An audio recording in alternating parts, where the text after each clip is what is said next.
Sometimes we ask ourselves if we could before asking if we should. I have a story to share with you.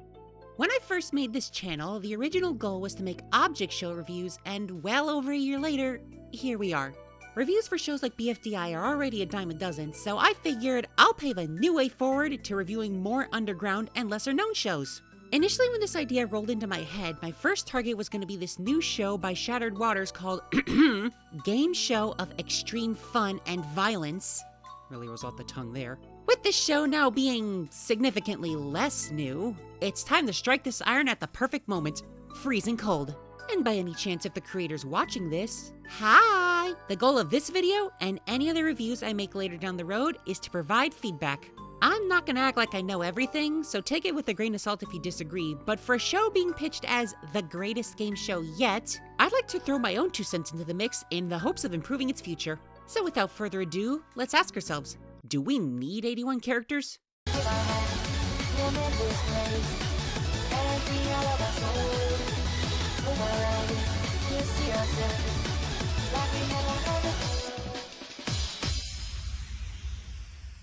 For our first $1 million question, what's this show about? Well, some rich schmuck named Tide Pod named Laundry Pod couldn't lie his way out of not paying to film a movie. So he got bored and started a competition show in the aptly named Sun Eclipse City. 81 people will be picked to participate, with 3 people leaving each day, and whoever's last one standing will be awarded $900,000. I can't read. Wait, but the question was $1 million. An abandoned hotel called the Eclipse Hotel was rented out and refurbished for the competition, and Jesus H, were no expenses spared in this place. The design of this hotel and the show's art style in general is great. Environments are bright and vivid, the background details are pleasant to look at, I especially like this aquarium, and the character designs, love them. I am an object show character designing fiend, and I am not letting the sublime character work go unnoticed. Moving right along, we get some more glimpses of our colorful cast. D20's team has 24, Compass's team has 26. Before everyone's invited to the auditorium for a rundown of the competition by one of Laundry Pod's assistants, Lilypad. As everyone's dismissed to form 9 teams of 9 for the competition, this is where my first issue arises. I personally don't find large cast sizes to be an appealing selling point for an object show. It sounds nice to tout around such a big number for your show, but it's not just about having a large cast, it's doing something fun with them. Large cast object shows in general are very susceptible to falling into the BFB trap, where they have more characters than they know what to do with. Granted, I don't think it's that big of a problem if they can fill in that screen time with some fun interactions or just having everyone be agents of chaos with each other. Yeah! But then you get around to this show, you go to something like the team picking scene, and then it's 8 minutes of rapidly introducing everyone that didn't show up earlier. Want to join the team, mini UV light? Who are you people? This cast is actively fighting against each other just to show up on screen. And when you're given just literal seconds to get to know someone before the competition begins, it makes it harder to form an attachment beyond how they look or if they have any funny banter. Which there is. No.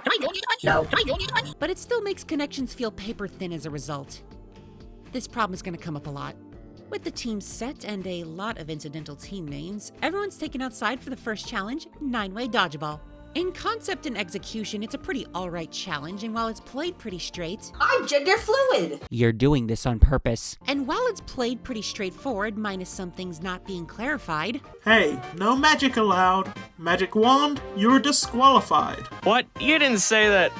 Fine. And there's also the round 2 shift, which turns on a dodgeball dispenser in the middle, and... Okay, is anyone else having a hard time keeping track of what's going on?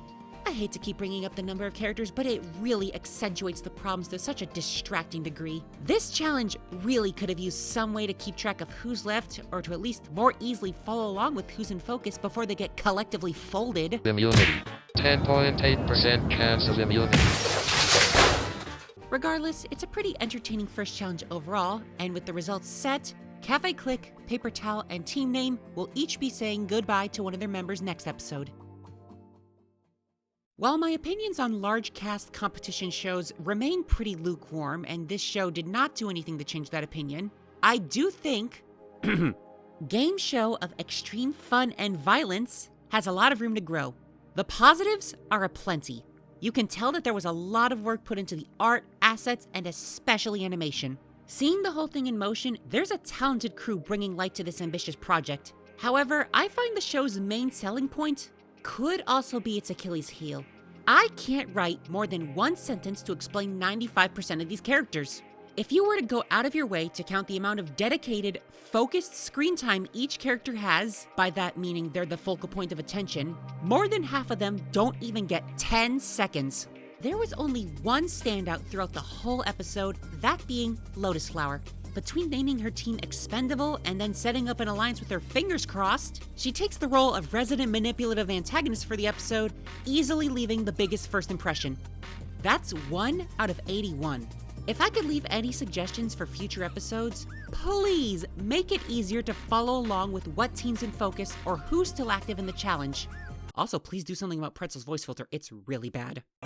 Sure, what's up? Ask me to join a team rather than be weird about it. Stop! We're sorry, okay? If you're looking for new object shows to watch, I still think this episode is overall a good watch and is definitely worth your time. The contestant count will always concern me in terms of trying to develop them without overextending the episode length, but I think they'll find a way. To the crew of this show, which, funnily enough, now includes me, I wish the best of luck to the future of this show. And to everyone else, thank you for watching, and take care.